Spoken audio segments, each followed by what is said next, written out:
Sabi niya, dito lang daw siya magpupunta eh. Oh my God. Excuse me po. Yes po, ma'am. Kuya, may nahanap lang ho kami. Kuya. Yes po. Kuya, may nakita ko ba kayo batang babae na dumaan dito?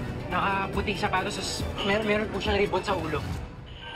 Wala na, ma'am. Pero pasensya na po. Kararating ko lang din. Nagre-live break po kasi kami na kasama ko rumoronda dito. Kuya, may CCTV po ba kayo dito? Yan po, ma'am. Pero sira po yung CCTV namin. Sige ho, salamat. Sige po, ma'am.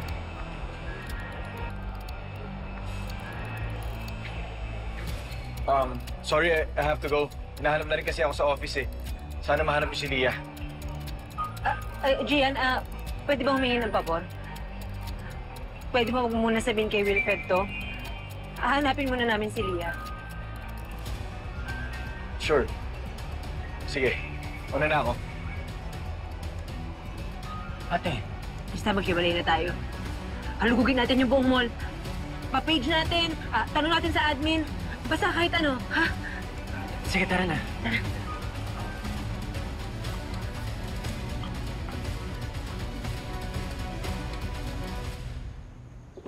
Akala ko po ba pupunta po tayo sa meeting ni Daddy? Dito kasi yung meeting namin eh. Wait na lang natin siya dito, okay? For now, just enjoy your food, okay? I bought spaghetti and fried chicken for you. Kumain ka na madami. Pero, pwede po ba natin siya tawagan to tell him na nandito na rin po ako? Please? Yeah. Yeah, sure. Wait lang, ha?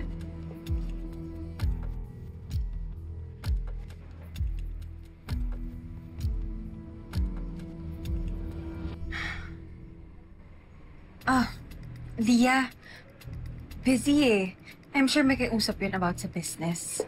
Okay po. Later na lang po ulit. Don't worry. He'll be here soon, okay?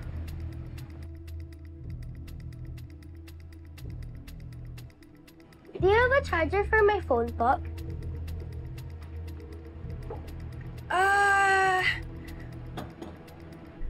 I'm not sure, but let's see, okay?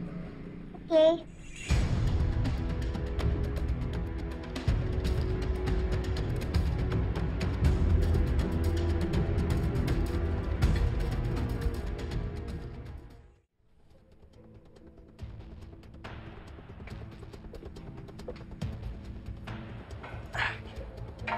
Hello? Bakit mo ba ako tinext na huwag munang umuwi dyan, ha? Relax.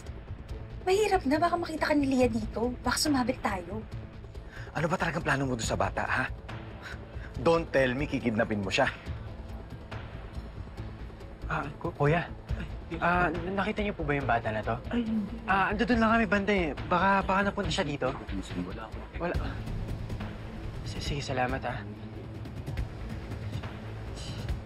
Silly. Hindi naman ako desperate for money. Bakit ako mangingidnap? Of course not. No, I'm not a teleserye kontrabida. Kailangan ko lang yung bata para magkagulo si Wilfred at Carol. So, your job now is to go back to the office. Ano na naman bang ipapagawa mo, ha? Just go back to the office like your usual self.